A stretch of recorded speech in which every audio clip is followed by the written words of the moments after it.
वाह रे ठग बंधनों की जामात। न संविधान पर विश्वास, न संवैधानिक संस्था का सम्मान। जब आपके मन के अनुसार संवैधानिक संस्था निर्णय दे तो उसकी व्याख्या किस तरह से करते हैं, लेकिन सच को क्यों नहीं स्वीकारते। मैं तो संविधान में भी विश्वास रखता हूं और संवैधानिक संस्था का भी सम्मान करता हूं। माननीय न्यायालय के निर्णय है कि डीएलएड का अगर जो अधिकार मिले, सम्मान मिले, तो बीएड वाले को भी आप सम्मान क्यों नहीं।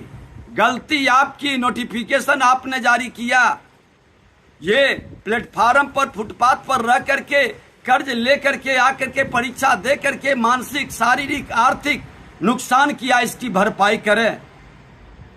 इसका समाधान आपको करना है। आप पहले से क्यों नहीं अपनी नीति बनाते समय हर विषय वस्तु को नजर में कानूनी अमली जामा पहनाने के पहले उसको पूरी तरह से आप छानबीन करते हैं? क्यों आप ये अव्यवस्था अनियमितता बनाते हैं? आपके इसी के कारण बालू नीति फेल किया, शराब नीति फेल किया, शिक्षा नीति फेल किया और ये असूली का जरिया बनकर के रह गया। आपके इस मानसिकता के कारण बड़े भाई, छोटे भाई, लालू प्रसाद यादव, नीतीश कुमार जी, आप ही के दल के पास 33 वर्ष से शिक्षा विभाग था। जंगल राज से लेकर के आप गुंडा राज में हमारे युवाओं के प्रतिभा को तब्दील करना चाहते हैं।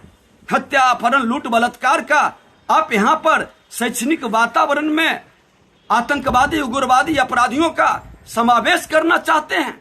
भ्रष्टाचार का बोलबाला से आज हमारे युवाओं का प्रतिभा का हनन हो रहा है और कहीं न कहीं आपके इस विकृत मानसिकता से युवाओं की निराशा अपराध के पथ पर ले जाएगा। जवाब आपको देना होगा, इसका समाधान आपको करना होगा, नहीं तो इसके विरुद्ध जन आंदोलन भी करेगा ये युवा।